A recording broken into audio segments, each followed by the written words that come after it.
Welcome back to Not Like a Regular Mom. So, I took a little bit of a break there, a couple years, maybe 3 years off from this podcast. And it really wasn't by choice. I don't know if I'm ready to get into all of that, but I am back and I'm so ready to dive into a whole host of different topics than I was covering earlier in this podcast. I want to take it in a more progressive direction in some ways. The topic that I have for you today feels really appropriate for right now, the timing.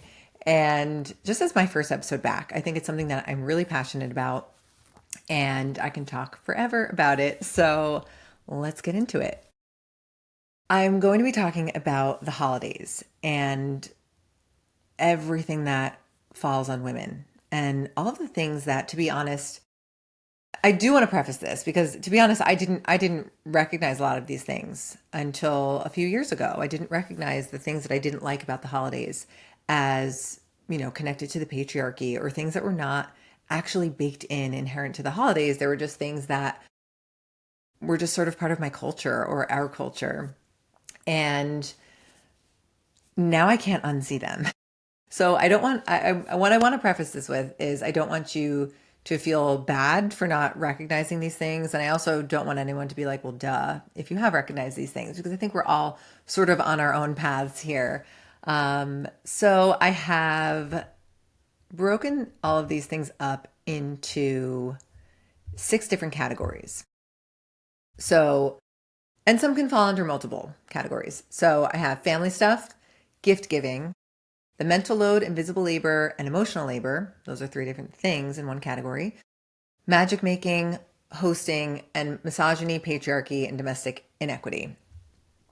So you're probably like, what do any of these things have to do with the holidays? Maybe. And maybe you might think that I'm looking too far into them. But these are things that really, really affected me personally. And I see them affecting other women in my life. And I know that these women, it seems like they're not really aware that it doesn't have to be this way, or that these things are just like baked in and unfair, or just like intentionally baked in. It's not part of the holiday. Christmas doesn't have to mean that women, moms in particular, are burnt out.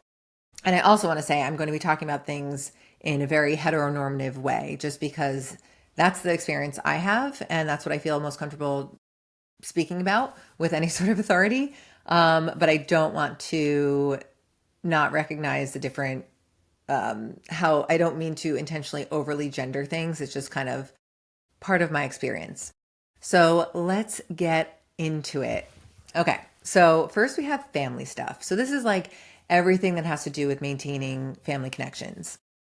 A lot of this would fall under what they call kin keeping, which is keeping track of memories and traditions, maintaining relationships, remembering people's birthdays, planning gatherings, or even women making sure they do these things for their husband's family. It's something that falls on a lot of women. It really does. And I was just thinking yesterday about matriarchs of families and how it feels like the universe just selects one woman in every family to take on the matriarch role after, maybe the one who's been around forever, the grandmother of the family or something, passes away, and someone just has to step into that role. And I'm noticing a lot of women in my life sort of resentful or unable to take on that role. And those are the people who do a lot of the kin keeping. But it could fall on so many of us in our individual families. Like I said, a lot of moms end up being the kin keepers. So that's a lot of pressure. It's a lot of pressure, keeping track of traditions, remembering what your families did and trying to honor those traditions and trying to figure out if those things you still want to continue or if you're sort of over them and they don't really represent your values or how you want your holidays to look. That's a lot of pressure. It's really hard to let go of those things. And there's a lot of guilt that comes with that. And then there's creating new memories and just, like I said, all of these things bleed into the other categories. So I will get into a lot of this stuff later. But okay, so more for the holidays. So something that I find really difficult with family stuff is gift lists for family. So it sounds stupid. Like, yeah, okay, so you make up a list of gifts for your kids, but it's so much more than that. You want to think about, I think moms in our generation are thinking about, is this junk? Is it trendy? Or is it something my kid will even play with? Is it An educational toy? Is it something that's really good for them and nourishing to their brains? Is it too expensive? We're just going through all of the lists in our heads, and there's a lot of pressure, at least in my family, and I think a lot of people deal with this, for extended family members who are so generous. And I don't mean to sound ungrateful in any way. It's so generous. It's so kind. But they want the gift list because they want to get your kids something that the child would want, that you would want for your child. And that's so sweet. That's so amazing. But there is a whole, there's a lot of invisible labor behind that, which is just curating those lists, tracking down toys, going through, maybe it's a content creator's list of like the year's top toys or toys that they really love for their kids, and breaking them up by child. And it's a lot. And then sending it out and worrying about, okay, is so and so going to get this? Is so and so going to get a duplicate of it? How am I supposed to keep track of that? Is it my job to keep track of that? This is my first holiday not living with my ex. I'm going through a divorce, and his family and I are still on really good terms. They're really amazing people. And I think it's so sweet that they want the gift list for my kids. But I did think it was really interesting that they're still reaching out to me. I find that a lot of women's mother-in-laws aren't asking their sons. They're not asking the husband, what do your children want for Christmas? It's just not, they're not expected to know. And it doesn't seem to be on anyone's radar that men should know that. Why should it only fall on the women? And a lot of women reply like, oh, we're just better at it. And it shouldn't be that way. Your husband knows your kids just as much. It should be a conversation. It should be something that they just know. Just, we don't have any special talents, you know? So that's really hard. I just find that to be really a frustrating task. It's not going to kill me, but it took me a lot of time this year to just curate these lists and pull from different websites and find a website that was like user friendly for older people and very clear how to use. And I don't know how it's going to turn out. Fingers crossed. Okay, moving on. Speaking of this, there's this phrase that's going to sound like very Italian American of me, but I think it's the best way to explain it, that blood deals with blood. So I think that you have to have the difficult conversations with your own family. You handle, honestly, most communications with your own family. You set boundaries with your family. You don't rely on your spouse to do that. So I think a lot of husbands will be very passive. Again, I'm making sweeping generalizations. So you might say, my husband's not like this. Amazing. I love that for you. But overall, this is what a lot of women are dealing with. Their in-laws might propose something that they're not comfortable with, and their husband's sort of like passive about it and just like, the laid back husband, derogatory. And he's just like, it's not a big deal. And he doesn't want to like get in the middle of drama, quote unquote drama, with his family. So he's just like, it's fine. But, maybe the wife feels a certain way about this, or maybe it just doesn't work for their family. And she doesn't want whatever her in-laws are proposing to happen. And it's not on her to have those conversations. That is going to create unnecessary tensions, and just relational fractures can arise from situations like that don't have to happen. Men need to be having these conversations with their families, and women should have those conversations with their families. Blood deals with blood. I think that we speak to our families differently. We know our families' languages almost, and in some cases, literally. And I think that's just probably one of the best tips that I've ever heard, that blood deals with blood. So that's something that can really be helpful over the holiday, that's just a rule that you have, and it can avoid a lot of drama. And yeah, just something that I had to share in this section. Something that is specific to me, and I imagine some divorced people, it's sort of like an emotional labor. I feel like going through a divorce, I need to prove that my kids and I are happy and doing well. Otherwise, I feel like I'm being judged. And maybe that's not fair. I'm not being generous enough with the people in my life, with my family. But I'm just seeing it as like, oh, they're going to think I already made a bad decision to marry the guy, and now I'm making another bad decision to divorce the guy because, look, my family's falling apart. Like, there's a lot of pressure to look like we have it all together. We're doing okay. No one's really suffering here. This is actually better for our family. And we know all those things. I know all of those things are true, but I feel the pressure to prove them to other people, to really like make it visible, because I know it in my gut. I see it in my everyday life. But I think families feel very much on display over the holidays, which I'll also get into later. But that's just something that I sort of struggle with. And I'm always trying to navigate, like, well, I know my truth. It doesn't really matter. But then there are uncomfortable conversations and people's opinions and all of that. And it's hard. It's just really hard. So I just wanted to acknowledge that if anyone else can relate to that. So those are like the main family dynamic things that pop up for a lot of women. The next category I have is gift giving. I mean, I like I said, there's a lot of overlap. So like I know I just spoke about the gift lists and everything.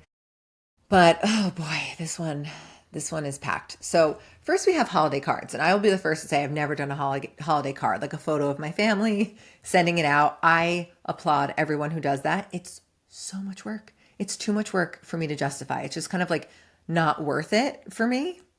And I don't mean that in any sort of bad way. I think social media plays a big role where it's like, well, I could just post this picture. I think, holiday cards were big when we didn't know what people's kids looked like for a year.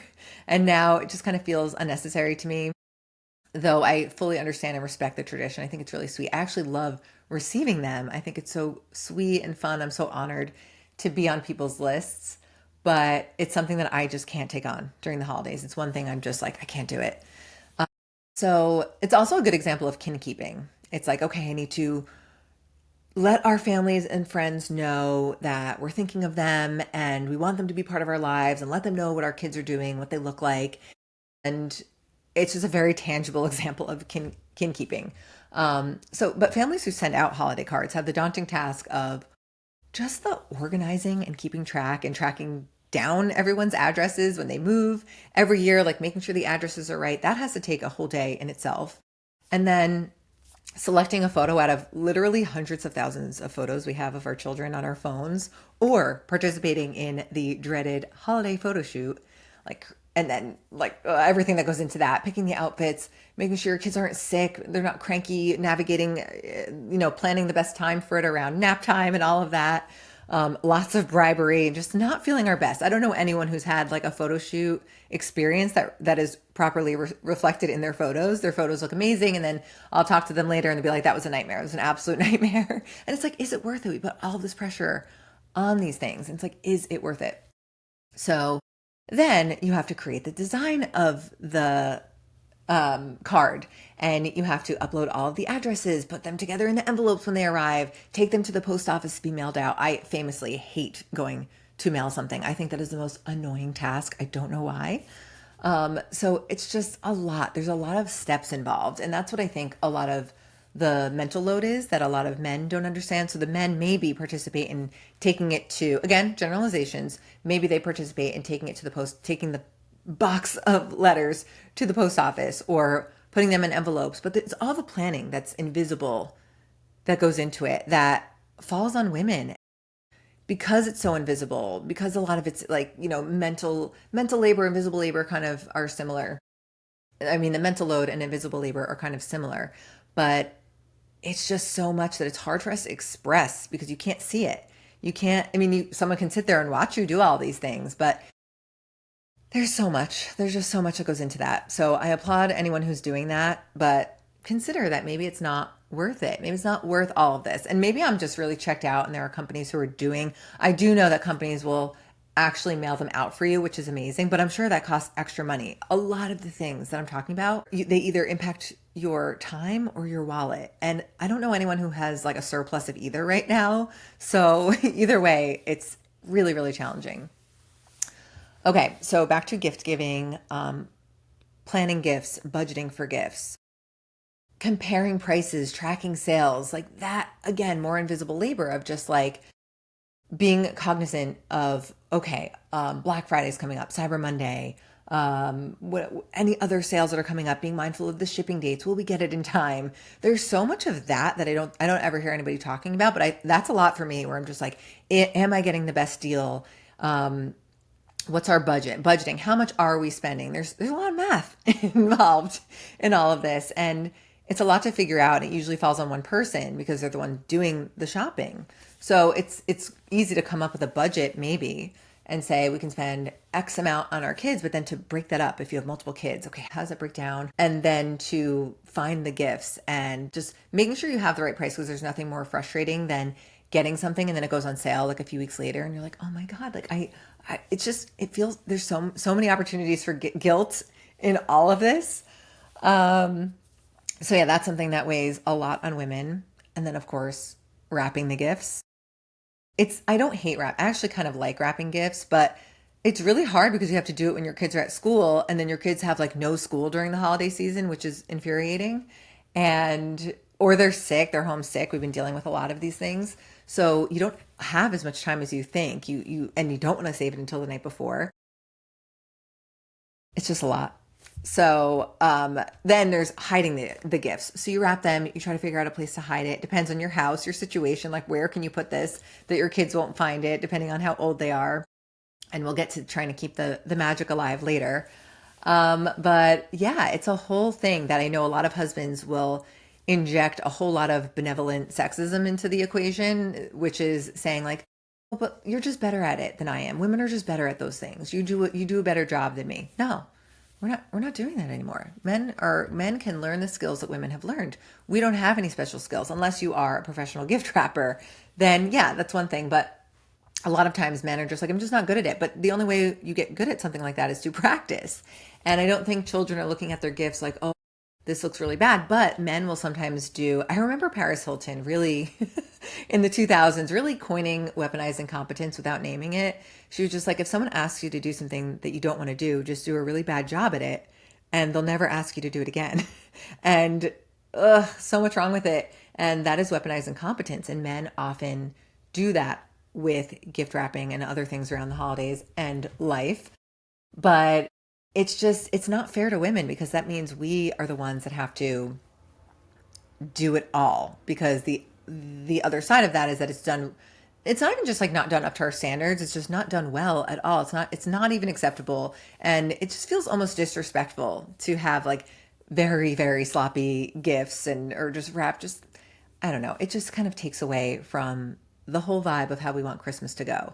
And I think, speaking of women's standards, there's so much in the holidays. I intended to get to this later, but there's so much about the holidays and all the things that women do that men and even society at large will sort of say, like, well, this isn't important. Stop. You're putting too much pressure on yourself. Like, your standards are too high. But I don't think that's fair. I don't think that's fair because there's also so much pressure for things to look a certain way, to feel a certain way, to create memories. And I think it's okay if we just want things to be nice. I think that's okay. I think that's part of how we remember it. And I think men also remember their moms probably doing a really nice job with all of these things.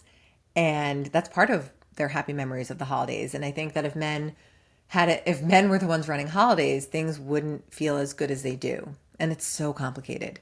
I remember last year I was working so hard prepping for Thanksgiving and I had a few dishes to make and my kids are little and there was just a lot on my plate. And my ex, who was still living here at the time, was just like, why are you doing this? He was annoyed because he had to like, take care of the children while I was doing all this. And he was just like, you're doing too much. And like, he tried to make it like, he tried to have a feminist spin on his criticism and be like, I don't know why you're doing all this. Like, women shouldn't be doing all of this. And I was like, okay, but they do because the men in my family, it's just, they're not going to do it, which is a whole other topic that I don't think is okay. But I don't really have the say or the power to change that right now.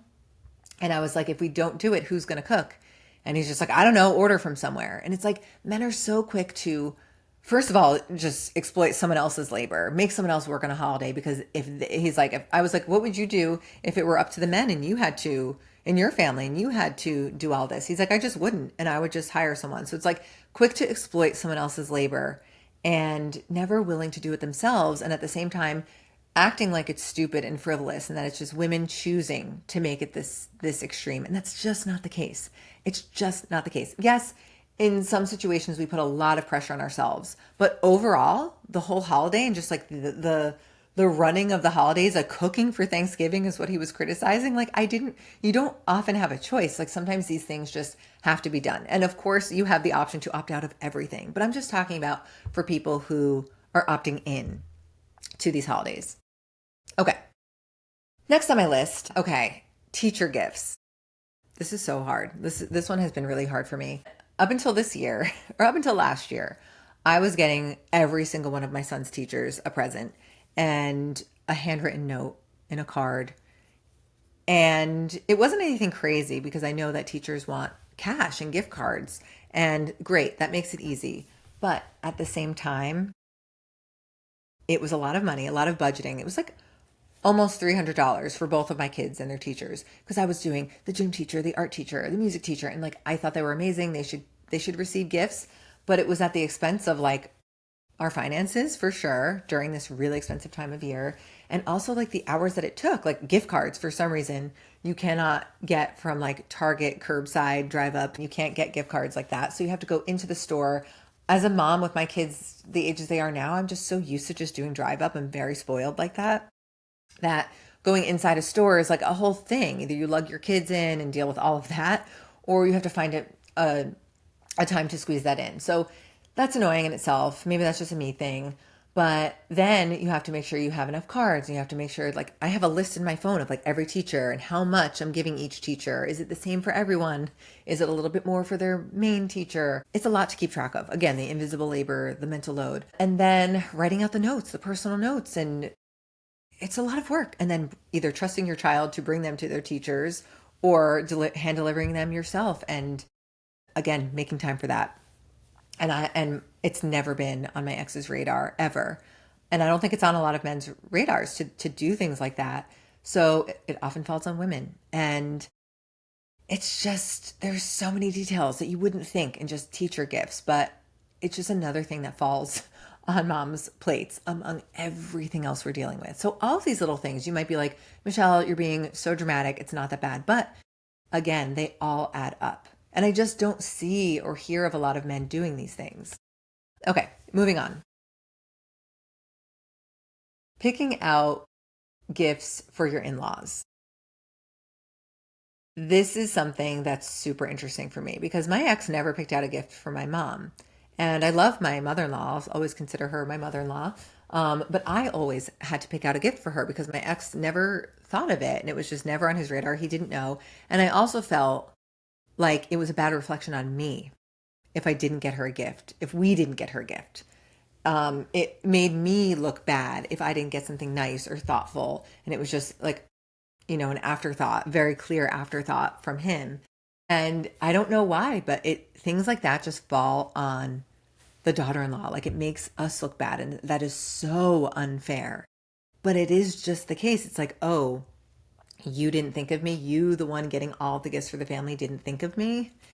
And again, my mother-in-law, I don't think would ever really, I don't even know if she would feel this, but it is just the feeling that a lot of women take on because society puts so much on women and blames them when we don't follow through. But it's like, we have so much to do. Why can't we outsource these things and just not take the blame if they're not outsourced well by their own son? Yeah, that one is really difficult. I know a lot of women who struggle with that. And it's like, it's your mom. And again, like they're not getting their wives' moms a special gift. And and if they don't get a good gift for their mother-in-law, it doesn't reflect badly on the husband. Like, oh, you didn't get your mother-in-law a nice gift. Like, no, it's always falling on the women. And I really think that's a pretty accurate generalization. Okay, so the next category is mental load, invisible labor, and emotional labor. So these are all terms that are used interchangeably, but I think mean very different things. So the mental load is like the list that you constantly have in your head and the things that you're thinking of and your checklist, your to-do list. And it kind of ties into like invisible labor, where it's the labor that goes into like I said, the Christmas cards. The mental load and invisible labor are very tied closely together in doing all of the back end parts of it. Like, okay, I have to make sure I get these people's addresses, and it's just like all of those things that are happening behind the scenes. The mental load for women is brutal all year long. We have so much on our minds. We never just have a clear mind where we're just going about our lives, not thinking of someone else or something that has to be done. And then the invisible labor are, it's similar, but it's different because invisible labor is like, fresh laundry being put in your linen closet. How did it get there? Like your husband and children just, in a lot of cases, when men are not, you don't have domestic equity, if you're the only one doing laundry, your husband just opens the linen closet and there are clean towels in there. But all the labor that went into it, the separating, the washing, the folding, the putting it away, that's all invisible. no one's really paying attention to those things. So I saw a video this morning actually, and I've seen a few videos like this where men are recognizing like, I thought we were doing 50-50. I thought that we had an even split because I am involved. I'm more involved than most dads that I know or than my dad was. But I didn't realize that. I think the example this man gave in his video was taking his son to the doctor. And he's like, I took my kid to the doctor. I thought that I was doing the task and I was pulling my weight. But he was like, I didn't realize that like my wife made the appointment. She did the pre-check-in, all of the things. So there's just so many things that happen invisibly that men often somehow don't see, very conveniently. And this is not like a man-hating episode, but we're frustrated with men. I'm very frustrated with men. And I think that these are things that are not on their radar, and I'm taking it upon myself to put it on their radar. So please don't if you're taking offense to this, you have a lot of work to do, like so much work to do. And if you're getting very defensive about your husband, that's fine. This doesn't apply to you, but you have to remember most women deal with this. Okay. So emotional labor, I get into that a little bit later, but maybe I should just get into it now.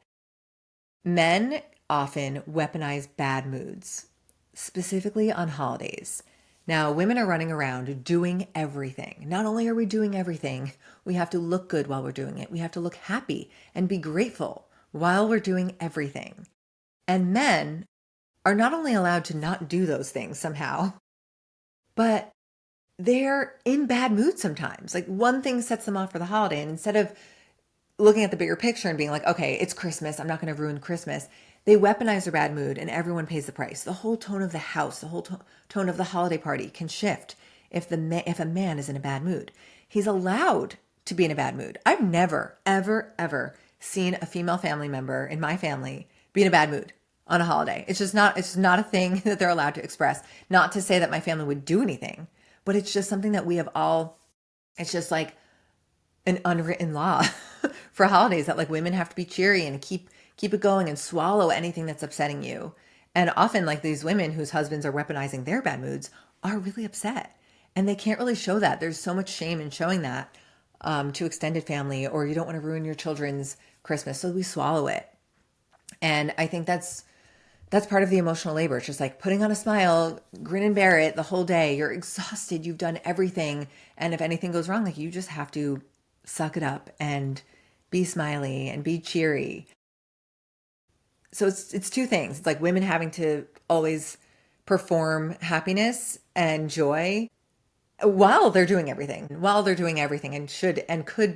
are fully allowed. They would be so understood if they were miserable from doing all the things. And men who are doing typically a fraction of what women are doing, not only are they in a bad mood for reasons unknown, but they're allowed to be in that bad mood. It drives me insane. I've seen this so many times, and it's just so frustrating to me. Okay, back to the list. Benevolent sexism, as I mentioned, like you're just better at wrapping gifts. So you're just better at these things. I think men say this and like maybe they do mean it. Maybe they do mean it as a compliment. But ultimately what happens is it just creates more labor for women. It's just like you're just better at it, so you have to do it. You should do it. I can't. I'm not willing to rise up to meet you at your standards. I'm just going to stay where I am. You have to like keep your standards and also do more labor. Just it's exhausting, and it's not a compliment to say, there was the show All Her Fault, which was an amazing, amazing show if you haven't checked it out. And the theme of it was how it's always women's fault, anything that happens. And I read a lot of commentary on the show, and a lot of people talked about how the men in the show, something they said over and over was, "You're so amazing. You're amazing." And it's so nice to hear it. It is. It's nice to hear it. But at the same time, it's that benevolent sexism where it's offensive. It's just like, I don't want to be this amazing. I want to be the way you are, just like some guy. Like, I just want to just be there and be handed a list. Oh, I have to talk about the lists. Okay. But anyway, so it's actually offensive. We need to stop praising women for being so amazing and help them. Okay. So this was not on my list, but list making. I'm not the first one to talk about this, that when men are just like, I'm so happy to help. Just give me a list. Perfect example of the mental load is writing the list.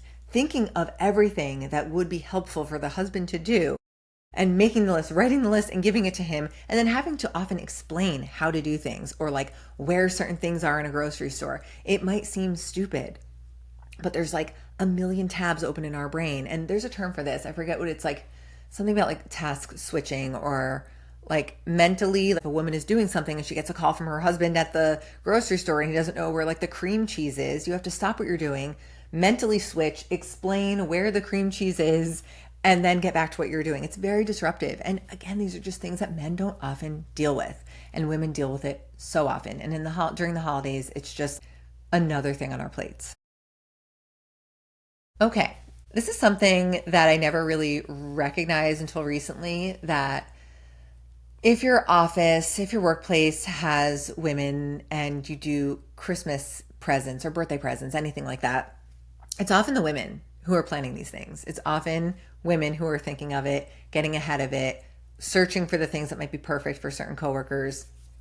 And this is just, it's just, I've never seen it go otherwise. I mean, I don't know. I could be wrong. Maybe this is something that men are doing as well. There are a lot of workplace, like a lot of jobs are male centric, and I wonder how it happens, like how this works out in their jobs. I would assume that they're just not getting gifts for their coworkers, but this is something that women think of. They're always thinking of each other and their coworkers. And should we plan a potluck? Should we do these things? Like the planning of things, it's always falling on women.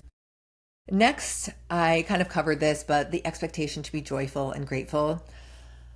I think that whenever I've complained, or a lot of women I know complain about all there is to do about, for Christmas, it's just like, oh, please, it's for your children. Can't you just like, I've gotten that feedback from family members, like, oh, it's for your children. Just, it makes them happy. Just kind of like, just suck it up is the message, and there's no room for women to, both things can be true at once. I think one thing that I think about often is the tension between wanting to do something, want to do something, having plans to do something, and also at the same time resenting the fact that you have to do it or dreading it. Whether it's like baking Christmas cookies, like I really want to do that. But when it comes down to it, I'm like, oh my God, do I hate doing this? Like, and then feeling really guilty about it. Like I want to enjoy this. I want this to be a happy memory with my children, but like, look at this mess, I think this is a perfect situation to say both things can be true at once. We need to leave room for women to feel both things, and leave room for ourselves to say, okay, I love this. This is making memories with my children. And also it's really hard and I hate how much I have to clean up, So yeah, I don't think I often don't think of allowing myself both at once, but that's just something I want to put out there. The pressure to look good while doing it all. The pressure to look good while we're doing everything, which it's not just about weight, but you see a lot of these articles coming back, like about keeping your weight down at the holidays and like diet friendly recipes. And it's like, it's a few months out of the year, I don't think that's what's contributing to anyone's health problems, but it's beyond weight. It's looking presentable. I want to be in sweatpants at every holiday, but at the same time, I want to look good. I want to look festive. And like, do we buy ourselves a new outfit and we feel guilty about spending money on ourselves? Do we get our hair done? If you get your hair dyed, do you prioritize making sure you're able to get to your hair appointment before the holidays in the middle of all the craziness because you want to look good for the holidays? It's like, these are things that only women have to deal with. And it's just a lot. And then not only that, having your family look good. So having your kids, I've heard a lot of people say they put their kids in like their fancy holiday clothes. And so they want their kids to look good, but in the end, their kids are uncomfortable. And so they're cranky and and at the same time, they want their children to act perfectly in front of their extended family, but they're throwing off their nap schedules. They're not eating real meals. They're eating like 3 rolls for dinner. They're in these uncomfortable clothes. Everything's just different. There's all this overstimulation. We want our families to look perfect, but this is the perfect storm for like no one to be perfect. Who could be on their best behavior? It's a really big ask. It's just like very ironic that this is the time and the occasion that we want perfection. And it's like, we should all be in sweats. We should all be just like accepting that everyone's going to be a little overstimulated and not our best. And I think a lot of families are accepting of that, especially of little kids. But boy, there's a lot of pressure. There also is a lot of pressure about, speaking of like nap time, rearranging your schedule for a holiday. Your older aunt, thankfully my family is always really accommodating, but say you have like an older aunt who's so far removed from having little kids, who doesn't understand that you have to come a little bit late because you're arranging around your child's nap, or you need to leave a bit early because you have a long drive home and you're exhausted and you have a very early morning the next day, or you just want to get your kid to bed on time. I'm a bedtime person. Bedtime was my thing that I was really strict about as a mom, and I still kind of am, because the whole thing about if you put a baby down too late, they actually end up being overtired and waking up early the next day. I realized very early on in motherhood that like the people who are pressuring you to stay and to mess up your kid's sleep are not going to be there with you at 5 a.m. when your kid is awake the next day. It's not worth it. It's just not worth it. Those people don't have to pay the price. It's so easy for them to suggest that you kind of upend your schedule because it benefits them. It has nothing to do with them. Do what works best for you. And also, it's not just maybe your kid doesn't need that bedtime schedule. I don't want to get home too late to have to set up everything on Christmas Eve night for Christmas morning. I never get to bed before like 1 a.m. on Christmas, no matter how early I start. There's so much. You can't start too early in case one of your kids like tiptoes out of bed.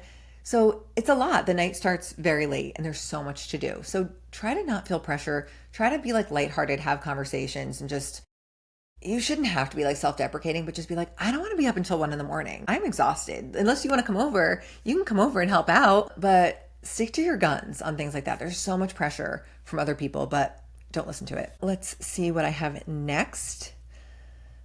Okay. I'm a germaphobe. Anyone who knows me knows I'm a germaphobe. So this might just be the germaphobe moms out there, the germ conscious moms out there. But I think, especially since COVID, it's something that's on all of our minds. Managing sickness and germ math, as my friend and I call it, where it's just like, oh my God, my kids are in school until like 2 days before Christmas. I hope nobody gets sick. We're cutting it so close. And then trying to calculate, okay, if my kid was sick, are they healthy enough to go on the holiday? Things like that. So that's really hard that's another mental load, like just figuring it all out, conveying that message to family members who are just like, what? Your child's not coming? The whole holiday was about them. You can't not show up. And then being like, okay, but we're going to kill grandpa if I bring my kid with the flu. It's like, it's really not worth it in a lot of cases. And then in some situations, you're just like planning how to divide and conquer. Like if you as the mom, you get sick, does your husband still take the kids? If one kid is sick, which parent stays home with the sick kid? Which parent goes? Do you just all stay home? It's so much. And there's so much pressure there as well. And I think a lot of family, it's just, there's so much pressure on that one day. To me, it's like the fact that it's like one day, our whole family's together, we can't mess this up. And ultimately, it's a lot of like releasing control, which is so hard for me. It's so hard for me to do.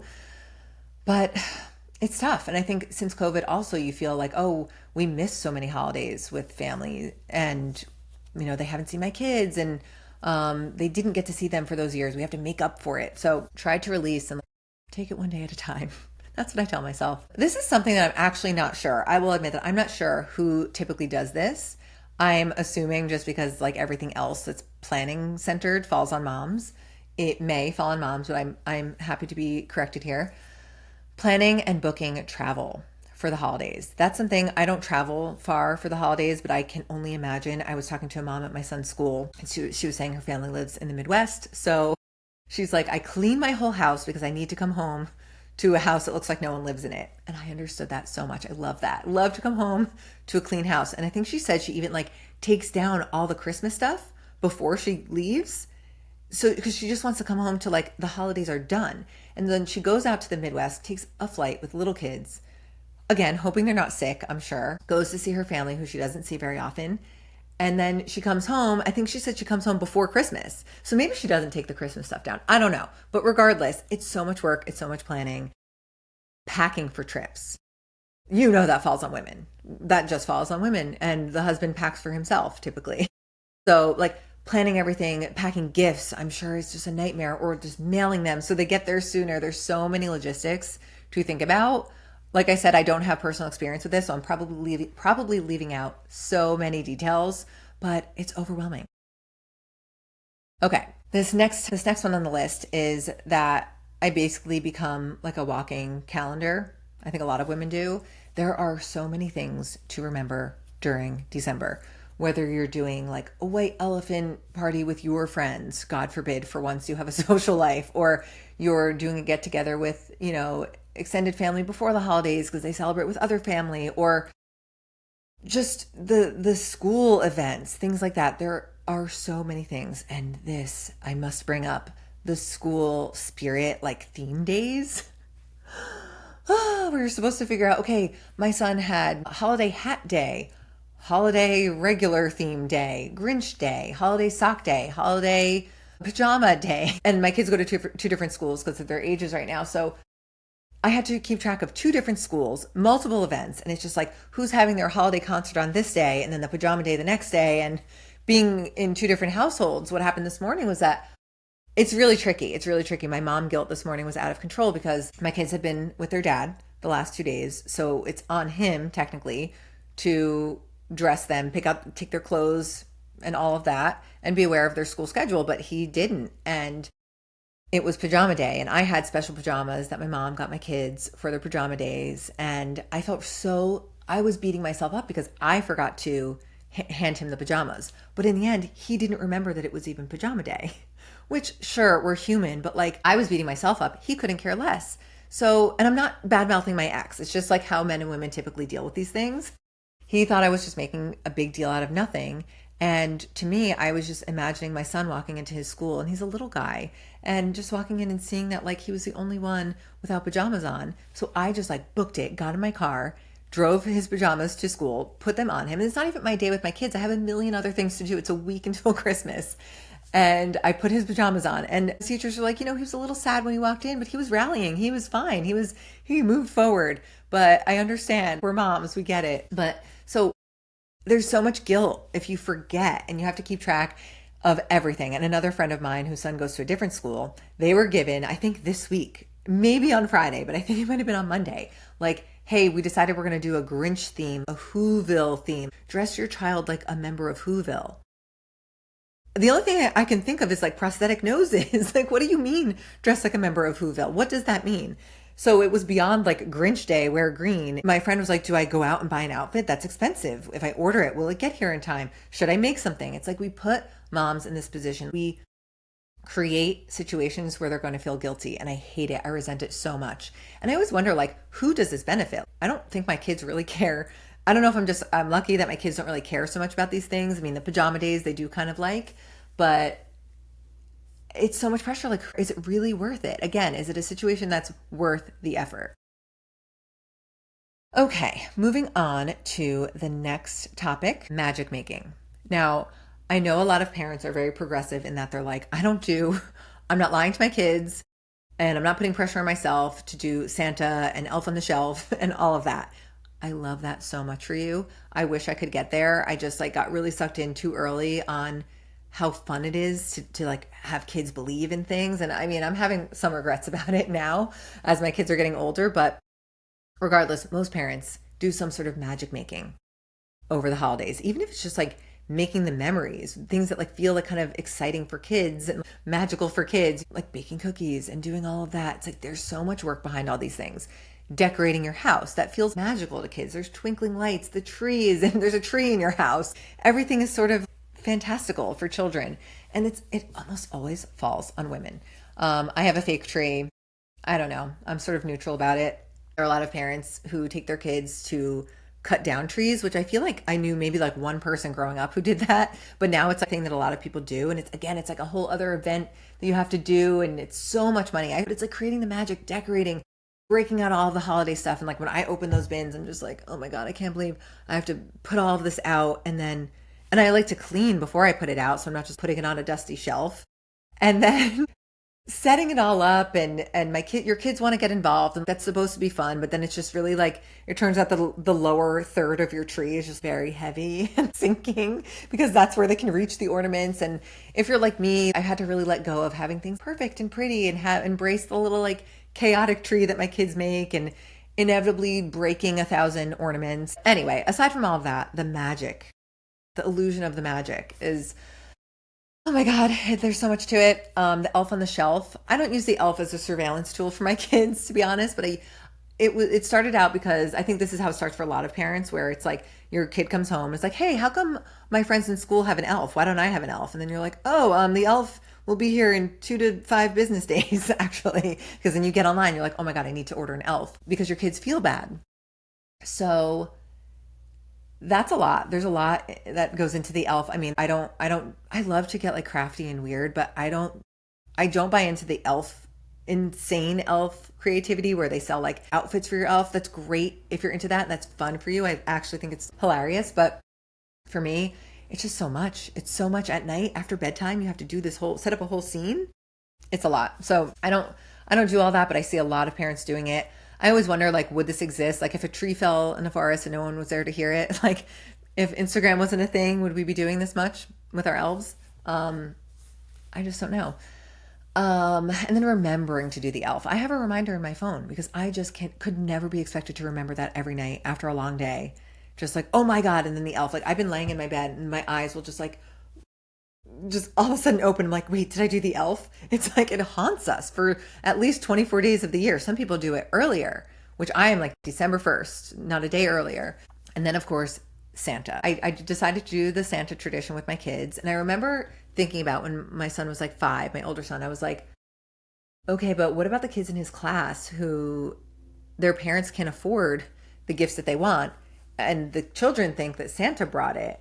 And why did my friend get everything he wanted from Santa, but I didn't? And like, that's so complicated. I never thought about that, which is just truly a privilege. And I have been in like tough financial situations and it's really hard. It's really hard. It's like, do I put myself out, put myself in a bad financial position for the sake of Santa? And like, thankfully I have a huge family and very, very generous family members that always make it happen, but that's a lot of pressure. And I wish that I did. This is advice to like moms of like younger, like moms of babies at this point, like maybe just have like one little gift from Santa or like the big gift is from you guys. I really admire the parents that say like the big gifts are from us so that it doesn't make other kids feel bad. And there's not these expectations of like, Santa's got to get me everything, because I find myself when my son was putting a lot on his Christmas list, I was like, those are very expensive gifts. Like if you want those things, you're going to have less presents. And he was like, what does Santa care? And I was like, oh my God, like there's so many lies to keep up with that I can't keep track of my own lies. And like you're thinking on the fly, you have to answer these questions that your children present you with. And it's just a lot. And then, like I mentioned earlier, hiding the presents because God forbid your children find your presents where you've hidden them. That's a whole, like you have to then explain yourself, and there's so much. Then there is pressure. I mentioned this earlier, pressure to stick to traditions, to remember all the things you did every year, creating new ones, keeping up with the trends like the elf scenes. And it's just like, where does it end? There are some traditions that I'm just like, we don't have to do that. We don't have to do that anymore. That creates more work for us and it doesn't really do anything. But then there are ones that like, if I feel like I felt like this whole season, there's something I've forgotten to do with my kids. I'm like, okay, we went and saw Christmas lights. We're going to bake Christmas cookies. Like, I feel like I'm leaving something out, and I'll go back in like camera roll from last December, go through like 25 days of things that I did with my children in the last like 8 or 9 years. And I'm like, did I remember to do that? Oh yeah. And then I create more work for myself, I guess, but it's that pressure, and you don't want your kid to bring it up and be like, hey, we didn't do this year. And then you feel that guilt. And again, just so many opportunities for guilt over the holidays. It is torture. All the while, it has to be said, some old white guy gets all the credit for everything when women are the ones doing everything. There's a book that I'm dying to get. I keep putting it off, but there's a book called Mrs. Claus Does It All. And I haven't read it myself, but I've heard about it. And it's like giving Mrs. Claus some credit. And it's like she has the mental load. She's doing the invisible labor. And Santa is just some old guy getting all the credit as usual. And I don't think it's like a passive aggressive book. It's for kids. And it's like just a reminder that moms are, the women are creating a lot of magic. It's not just like the guy. Yeah, I've also heard people say this year, I've heard it for the first time, say that like Santa actually perpetuates the patriarchy. Men getting all the credit for doing all the work. You think of like a CEO of a company getting all the praise while like the people who get paid like less, like minimum wage maybe, are doing all the work. So it just, yeah, I think a lot about all the Santa stuff. And I know a lot of people are like, oh, why make this political? But it is political because women are the ones, as this whole episode is telling you, we're doing all the work and we're not getting any of the credit. So, okay. Hosting. So I haven't hosted a big holiday. I've hosted like my immediate family. So I don't have a ton of experience here. So I feel I'm probably actually leaving out a lot of things that would belong on this list. So I'm sure, feel free to message me and let me know that I've forgotten a lot of things, because I'm so curious what women who are hosting like full extended families are feeling. Okay, so there's cleaning and prepping the house. You are getting in those baseboards like someone's going to be going up to them with a magnifying glass, and you are getting into every nook and cranny. You're making sure your decorations are perfect inside and outside of the house. You're making sure that everything's clean, everything's decorated, and everything is prepped the day of. Usually you have to have like the fake house, as they call it, but really it's just you want your house to look nice, and then your kids are still living in it, and it's just like, don't move, don't breathe. But leading up to it, it's like managing the guest list, inviting people, delegating meals, like planning the menus, figuring out what are we going to have, delegating certain things if it's more of like a potluck or you're cooking everything. You have to plan the menu, buy the ingredients, prep it all, cook it all, planning activities if your family does like games and things like that, cooking the meals, like I said, coordinating who's bringing what, making sure if guests are staying with you, making sure they have places to stay and sleep, setting up their guest rooms, buying extra food if you're having extra house guests for like a weekend. There's so many things. And then just like hoping that it goes well, making sure you don't burn your food, making sure everybody has a good time and like nobody's sick. Because what if you get sick? After all of this, you run yourself down and you end up sick. Then what? Who hosts? It's again, so much pressure. Then there's like, I've heard of like a lot of men, the day of like hosting an event, will just like randomly clean out a closet in their house that no one's ever gone into. And it's like his way of feeling like productive and part of the tasks. Instead of like doing the things that need to be done, they just focus on like a random task. Like they're out cleaning out the shed or something like that. And it's like, we don't need to be doing this right now. I have things you could be helping with. And I shouldn't even say that word, because like husbands shouldn't be helping their wives. It's not her job that she manages. You know what I mean? It should be a joint effort. But anyway, I think if men are doing that, like the random task the day of having company, I think it's like a reflection of the fact that they don't understand the pressure and the value and the importance of daily tasks and like urgent tasks. Because the tasks that men stereotypically, but typically take on are like taking out the garbage, mowing the lawn, like the things that happen weekly, monthly. That's my take on hosting. Again, I'm sure I've missed so many things that go into hosting, but those are the basics. My final category is just a general roundup of misogyny, patriarchy, and domestic inequity. So like I mentioned, the pressure to become the matriarch, whether it's in your individual family or your larger extended family, like especially when someone passes away who used to host the holiday, it's like, well, I feel the pressure because I'm the only one in my family that has this space, or I'm the oldest daughter or something like that. You just feel the pressure that you need to take it on. And it's a lot because like not a lot of people are volunteering for that role. And I understand, because it's a thankless job and it's so much work, as I mentioned, to host or to be in charge of everything. I had a conversation with my friend yesterday. She just moved into an apartment with her partner, and her mom has always hosted the holidays. They have a nice big house. She has a really big family, and her mom has always hosted. But her mom expected her or her siblings to like take it on. And none of them have kids. All of them live in apartments. None of them are interested in hosting a holiday, and none of them have their room. But their mom's like, well, host it at my house. And it's like this pressure of why do I have to do this? But like, you don't have to do it. And I'm so proud of my friend for just being like, no, I'm not doing that. But the ask still makes you feel like, is this something I should be doing? Like, why does this fall on me? It's like, who becomes a matriarch and why? And I rarely have ever seen it fall on a son, and maybe it falls on the son, maybe with like the oldest son or the one with the biggest house or something, but it doesn't actually fall on the son. It falls on his wife. So it's just the same thing I've been talking about for an hour.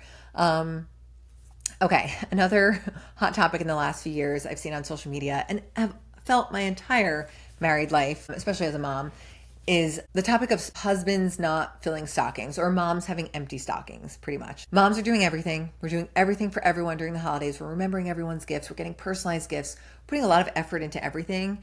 And then on Christmas morning, not only do like many husbands, are they just surprised along with their children to see the gifts that their wife got for their kids, but they're receiving really nice gifts, and they didn't do anything for their wife. They overlooked like her stocking or a gift or anything. And I think the stocking is really interesting, because I think maybe men get their wives a gift for Christmas. Maybe they do that, but the stocking is an afterthought, and it often goes empty because it's just like a decoration in their brain. I don't know. But if they do get stocking stuffers, it's just like stuff, like junk, or things that like are useful. I think it also depends on like your gift receiving style, like what type of gifts you like. But men don't seem to, I mean, I've seen this on social media enough to say it as a generalization with confidence that men don't really think, oh, like, let me ask my wife, like, oh, I like the blush that you're wearing. What is it? Like, why can't men know that? You know what I mean? Like, I knew what hair gel my ex-husband used. Like, why is it weird for men to know the products women use and love, or her perfume, or her style, like shirts that she would love, the stores she shops in. I mean, I guess a shirt's not a stocking stuffer, but you get it. Things that she would love, pampering things that she could use, of course, everyday things, candy that she likes. Like we all have the same internet. You can Google stocking stuffer ideas for wife. And I'm sure there are like 1,000 pages on Pinterest that can guide you in some direction.